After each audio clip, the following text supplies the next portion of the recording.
Hello guys, welcome back to the official channel of Ascent Physics classes.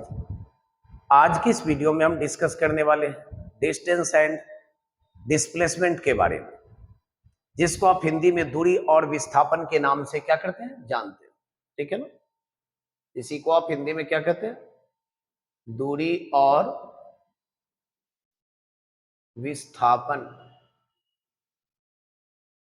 तो चलिए आइए सबसे पहले हम जानते हैं कि डिस्टेंस क्या है, फिर समझेंगे डिस्प्लेसमेंट क्या है, साथ ही दोनों के बीच डिफरेंसेज क्या क्या है, इसके बारे में भी हम डिस्कस करेंगे। तो सबसे पहले हम बात करेंगे किसका, डिस्टेंस का।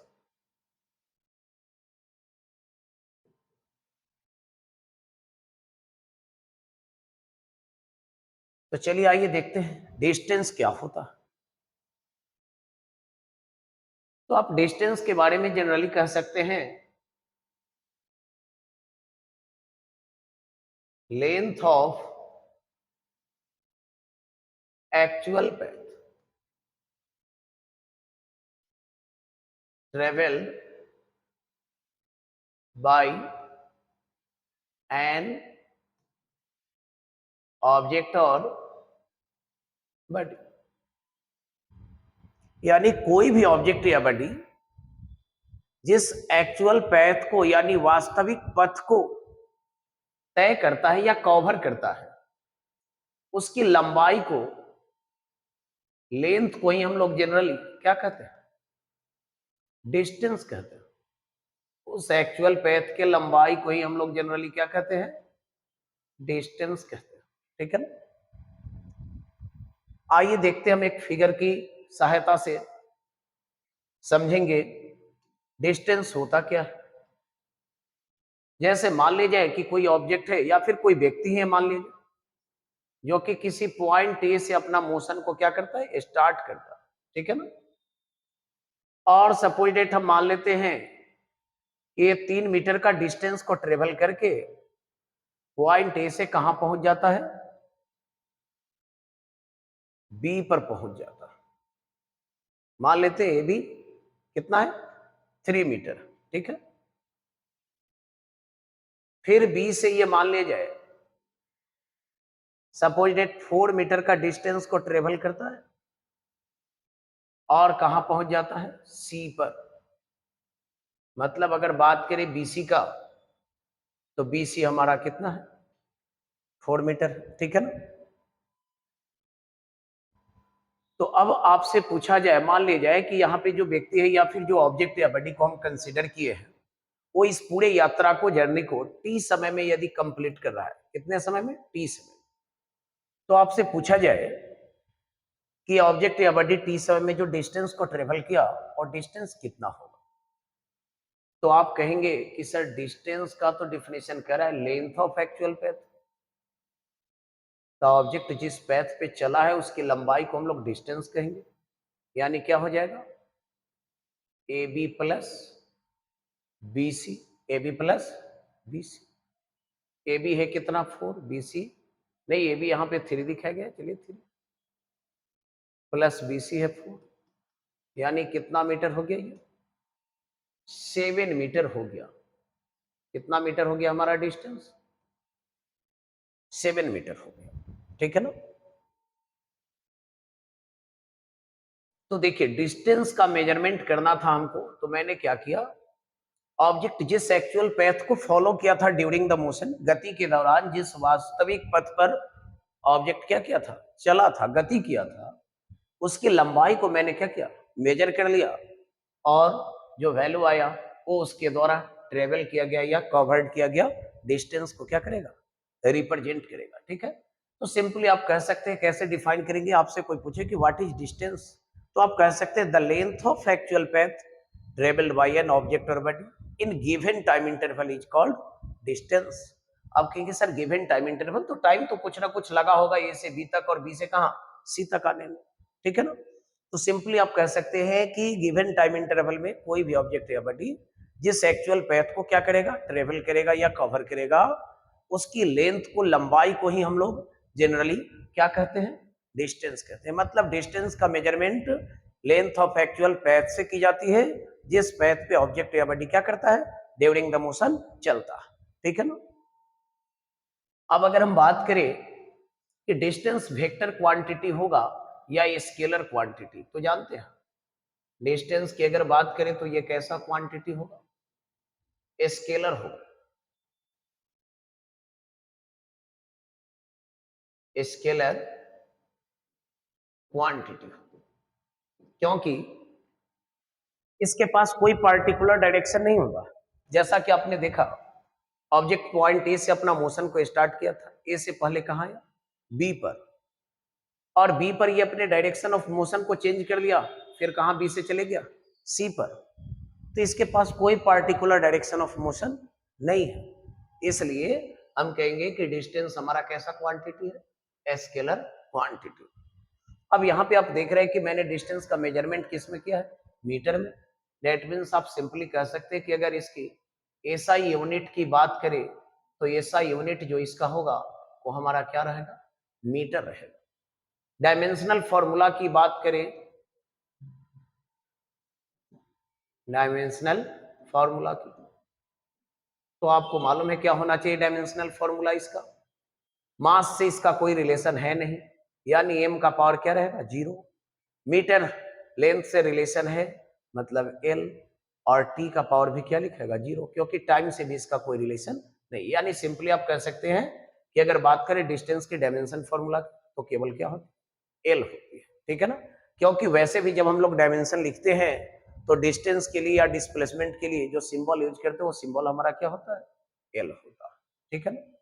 तो ये हमारा रहा डिस्टेंस क्या है, ठीक है। आगे अब हम बात करने वाले हैं किसका, डिस्प्लेसमेंट का। तो चलिए आइए देखते हैं कि डिस्प्लेसमेंट क्या होता है। अब हम डिस्कस करेंगे किसके बारे में, डिस्प्लेसमेंट के बारे में।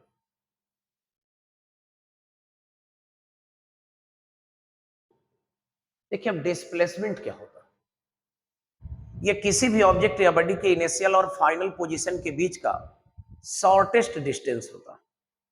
यानी आप शॉर्ट में इसको कह सकते हैं shortest distance between the initial and final position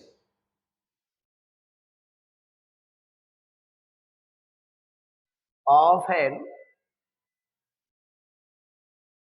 object, और किसी भी ऑब्जेक्ट या बॉडी के इनिशियल और फाइनल पोजीशन के बीच का जो शॉर्टेस्ट डिस्टेंस होता है, शॉर्टकट दूरी, वही हमारा क्या कहलाता है, डिस्प्लेसमेंट कहलाता है, ठीक है ना। अब इसी फिगर के माध्यम से हम समझ सकते हैं डिस्प्लेसमेंट के कॉन्सेप्ट को भी। जैसा कि आपने अभी डिस्टेंस के केस में पढ़ा कि ऑब्जेक्ट पॉइंट ए से अपना मोशन को स्टार्ट किया था, ए से कहां आया, बी पर, और बी से फिर कहां आया, सी पर। मान लेते हैं ऑब्जेक्ट सी पे अभी रुका हुआ था, चलिए तो ए यहां पे क्या था ऑब्जेक्ट का, जानते हैं, इनिशियल पोजीशन था, और सी पे ये रुका हुआ है, मतलब सी इसका क्या है, अभी फाइनल पोजीशन है, जिसको प्रारंभिक स्थिति और अंतिम स्थिति कहते हैं। ये दोनों के बीच का जो शॉर्टेस्ट डिस्टेंस होता है, उसी शॉर्टेस्ट डिस्टेंस को हम क्या कहते हैं, डिस्प्लेसमेंट। अब सोच रहे होंगे कि सर शॉर्टेस्ट डिस्टेंस क्या होगा, तो शॉर्टेस्ट डिस्टेंस क्या होगा, देखिए शॉर्टेस्ट डिस्टेंस यहां किसको हम लोग कहेंगे, जानते हैं, एसी को कहेंगे। किसको कहेंगे, एसी को। देखिए ये, अब इसको हम लोग क्या कहेंगे, डिस्प्लेसमेंट कहेंगे। क्या कहेंगे इसको, डिस्प्लेसमेंट। देखिए शॉर्टेस्ट डिस्टेंस, और ध्यान देना है ये डिस्टेंस जो है बिल्कुल आपका कैसा होता है, स्ट्रेट लाइन डिस्टेंस होता है। कैसा होता है, स्ट्रेट लाइन डिस्टेंस होता है, ठीक है ना। तो आप ये भी कह सकते हैं कि इनिशियल और फाइनल पोजीशन के बीच का जो स्ट्रेट लाइन डिस्टेंस होता है वही हमारा क्या कहलाता है, डिस्प्लेसमेंट कहलाता है, ठीक है।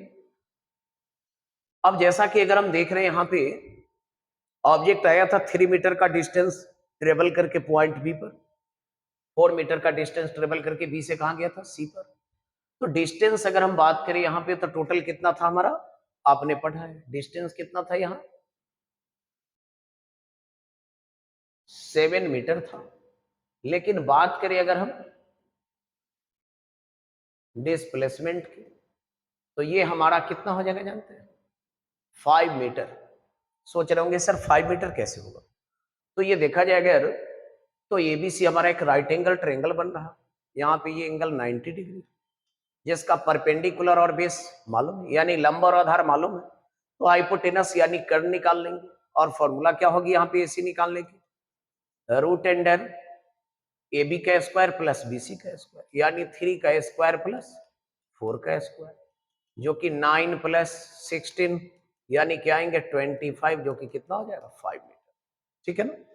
तो अगर बात करें डिस्प्लेसमेंट की तो यहाँ पे डिस्प्लेसमेंट हमारा क्या हो जाएगा 5 मीटर हो जाएगा। ठीक है, यानी देखिए ऑब्जेक्ट अगर पॉइंट ए से बी पर मोशन करने के लिए दो डिफरेंट पैथ को फॉलो कर रहा है, पहले अगर ए से जा रहा है कहां सीधा सी पर, एसी के लॉन्ग, तब इसको आप क्या कहेंगे डिस्प्लेसमेंट। लेकिन यही ए से सी पर जाने के लिए ए से पहले आ रहा है बी पर, फिर बी से कहां जा रहा है सी पर, तो इस जो एक्चुअल पैथ ए बी और बी सी की लंबाई होगी ये हमारा क्या कहलाएगा, डिस्टेंस कहलाएगा। ठीक है ना। देखिए अब और भी कुछ फिगर की सहायता से हम समझ सकते हैं डिस्टेंस और डिस्प्लेसमेंट के कॉन्सेप्ट को। जैसे मान लीजिए कि कोई ऑब्जेक्ट है, फिर पॉइंट ए से अपना मोशन स्टार्ट किया और इस तरह के पैथ को फॉलो करते हुए वो ए से कहां गया, मान लेते हैं हम सपोज दैट बी पे आ गया। ठीक है, तो इस एक्चुअल पैथ का जो लेंथ होगा वो हमारा क्या कहलाएगा, डिस्टेंस। अब अगर पूछा जाएगा डिस्प्लेसमेंट तो ये ए बी हमारा क्या कहलाएगा, डिस्प्लेसमेंट। ये क्या कहलाएगा हमारा, डिस्प्लेसमेंट कहलाएगा। ठीक है, तो डिस्टेंस हमेशा एक्चुअल पैथ की लेंथ को रिप्रेजेंट करता है, जबकि डिस्प्लेसमेंट क्या करता है, इनिशियल और फाइनल पोजीशन के बीच का जो शॉर्टेस्ट डिस्टेंस होता है उस शॉर्टेस्ट डिस्टेंस को ये क्या करता है, रिप्रेजेंट करता है। ठीक है, अब बात करते हैं कि डिस्प्लेसमेंट वेक्टर क्वांटिटी होगा या स्केलर। तो अगर हम बात करें डिस्प्लेसमेंट की तो ध्यान देना है डिस्प्लेसमेंट कैसा क्वांटिटी होगा, वेक्टर क्वांटिटी होगा। कैसा क्वांटिटी रहेगा ये, वेक्टर क्वांटिटी, क्योंकि इसके पास पार्टिकुलर डायरेक्शन भी है। देखिए इनिशियल पोजीशन से किधर, फाइनल पोजीशन की ओर। ठीक है ना, जबकि डिस्टेंस के पास कोई पार्टिकुलर डायरेक्शन नहीं था। ठीक है, तो इसके पास पार्टिकुलर डायरेक्शन है जो कि इनिशियल पोजीशन से किधर है, फाइनल पोजीशन की ओर। इसलिए हम कहेंगे कि डिस्प्लेसमेंट जो है हमारा वो कैसा क्वांटिटी है, वेक्टर क्वांटिटी है, जबकि डिस्टेंस क्या होता है, स्केलर क्वांटिटी। ठीक है, अगर बात करें इसकी एसआई यूनिट की तो इसकी भी एसआई यूनिट जो होती है हमारा क्या होता है, मीटर भी ही होता है। इसका भी एसआई यूनिट क्या होता है, मीटर। और डायमेंशनल फॉर्मूला की हम बात करें अगर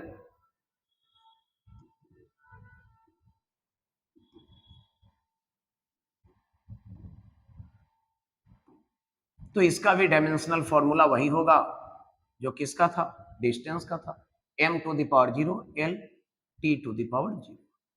ठीक है ना, क्योंकि अगर बात करें डिस्टेंस और डिस्प्लेसमेंट की तो देखा जाए दोनों क्या है, सेम क्वांटिटी है। एक शॉर्टेस्ट डिस्टेंस है और दूसरा लेंथ ऑफ एक्चुअल पैथ। तो डायमेंशन फॉर्मूला दोनों की क्या होती है, सेम होती है, जबकि एक वेक्टर और दूसरा क्या होता है, स्केलर होता है। चलिए अब आइए आगे डिस्कस करते हैं हम difference between distance and displacement, दोनों के बीच क्या क्या डिफरेंस है इसके बारे में डिस्कस करेंगे। ठीक है, तो देखेंगे यहां पे सबसे पहले तो आपने पढ़ा कि डिस्टेंस का मेजरमेंट अब अगर करना हो तो कैसे करेंगे हम, लेंथ ऑफ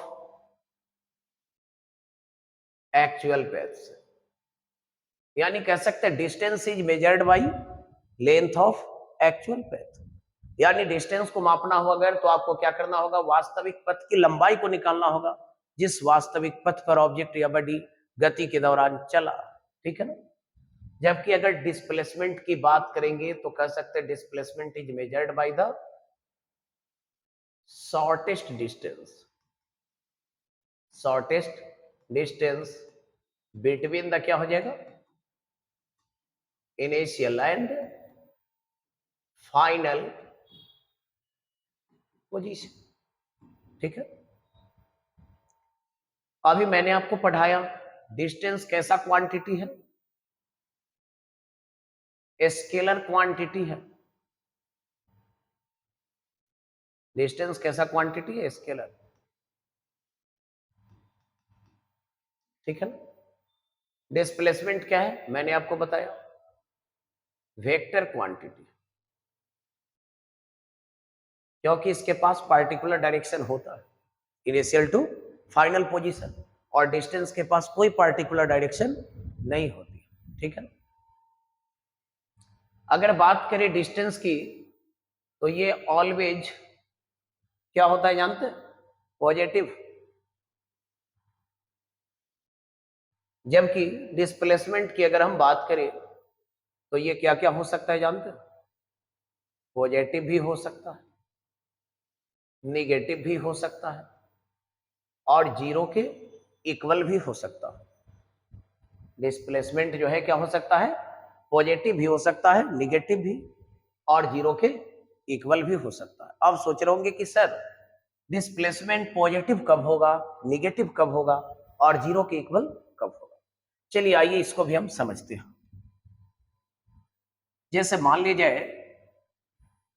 ये नॉर्थ है, साउथ है, ईस्ट है, वेस्ट है।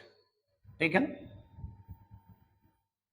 और इसको हम लोग ओरिजिन कंसीडर कर रहे हैं। मान लीजिए कि कोई ऑब्जेक्ट है, पॉइंट 2 से अपना मोशन को क्या किया, स्टार्ट किया, और सपोज डेट ये 5 मीटर का डिस्टेंस को ट्रेवल करके कहां पहुंच गया, मान लेते हैं पॉइंट बी पर। कहां पहुंच गया, पॉइंट बी पर। ठीक है। अब यहां पे आपसे पूछा जाएगा कि इसका डिस्टेंस कितना है, तो ध्यान देना इस सिचुएशन में डिस्टेंस एंड डिस्प्लेसमेंट दोनों ही आपका किसके इक्वल रहेगा, 5 मीटर के इक्वल। और डिस्प्लेसमेंट यहां पे अगर देखा जाए तो क्या रहेगा, पॉजिटिव रहेगा। ठीक है। बट मान लिया जाए कि वही ऑब्जेक्ट फिर से पॉइंट बी से इसी पैथ पे वापस आना, रिटर्न होना शुरू कर दिया, और रिटर्न होके किसी कारणवश फिर से कहां पहुंच गया, ये पॉइंट ओ पर। तो अब आपसे पूछा जाएगा कि डिस्टेंस कितना हुआ, तो देखिए डिस्टेंस तो इसका 5 + 5 5 मीटर गया था, 5 मीटर रिटर्न आ गया, तो डिस्टेंस कितना हो गया, 10 मीटर। लेकिन अगर हम बात करें डिस्प्लेसमेंट का तो ये कितना हो गया, 0। सोचेंगे सर जीरो कैसे हो गया, तो डिस्प्लेसमेंट क्या कहता है, shortest distance between the initial and final position. तो ऑब्जेक्ट तो जहां से चलना शुरू किया था फिर से वहीं पहुंच गया, दैट मीन्स इनिशियल और फाइनल पोजीशन के बीच कोई डिस्टेंस नहीं है, यानी डिस्प्लेसमेंट क्या हो गया, 0 हो गया। तो सीधा आपको याद रखना है कि जब कोई भी ऑब्जेक्ट या बॉडी जिस पॉइंट से अपने मोशन को क्या करता है, स्टार्ट करता है, और फिर से अपनी इनिशियल पोजीशन पे ही पहुंच जाता है, तब उस सिचुएशन में उसका जो डिस्प्लेसमेंट होता है वो किसके इक्वल हो जाता है, 0 के इक्वल हो जाता है। तो पॉजिटिव कब होगा, निगेटिव कब होगा, ये तो आपने समझ लिया। निगेटिव कह रहे सॉरी, 0 कब होगा समझ लिया। अब बात करते हैं निगेटिव डिस्प्लेसमेंट की। अब सपोज डेट मान लीजिए कि ऑब्जेक्ट पॉइंट 2 पर आया, और उसके बाद इसका मन कर दिया कि अब हम किधर चलते हैं भाई, वेस्ट की ओर चलते हैं। किधर चलते हैं, वेस्ट की ओर। अगर सपोज डेट ये आ गया वेस्ट की ओर, कितना, 2 मीटर। अब इसका डिस्प्लेसमेंट कितना होगा, 2 मीटर फिर। लेकिन इस डिस्प्लेसमेंट को अब क्या किया जाएगा, निगेटिव माना जाएगा, क्योंकि पहले जिस डायरेक्शन में चला था वो पॉजिटिव था, अब उसके अपोजिट डायरेक्शन में रिटर्न होने लगा, डिस्प्लेसमेंट इस सिचुएशन में क्या हो जाएगा, निगेटिव हो जाएगा। ठीक है ना। तो ध्यान देना है डिस्प्लेसमेंट जो है आपका पॉजिटिव भी हो सकता है, निगेटिव भी हो सकता है और जीरो के इक्वल भी हो सकता है। ठीक है, चलिए नेक्स्ट देखिए अब अगला क्या कहता है, समझेंगे। अगला कहता है क्या, डिस्टेंस जो है डिस्प्लेसमेंट के इक्वल हो सकता है, लेकिन डिस्टेंस कभी भी डिस्प्लेसमेंट से छोटा नहीं हो सकता। यानी डिस्टेंस आपका क्या हो सकता है, देख लीजिए, डिस्टेंस इक्वल हो सकता है किसके, डिस्प्लेसमेंट के, लेकिन डिस्प्लेसमेंट से ये कभी भी छोटा नहीं हो सकता। यानी डिस्टेंस इज इक्वल टू हो सकता है क्या, याद रखना है, डिस्प्लेसमेंट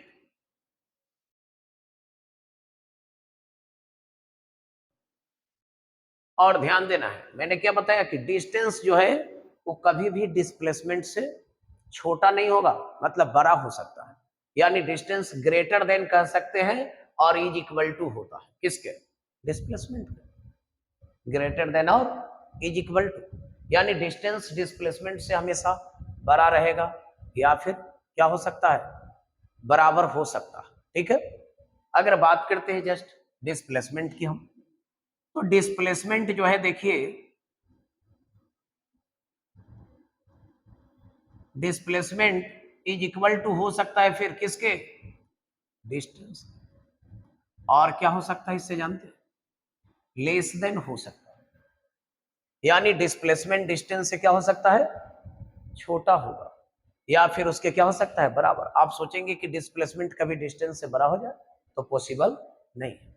ठीक है ना, जैसा कि मैंने अभी आपको समझाया था, देखिए अगर कोई ऑब्जेक्ट गया 3 मीटर किधर, ईस्ट की ओर, किधर गया, ईस्ट की ओर, और 4 मीटर गया फिर किधर, नॉर्थ की ओर।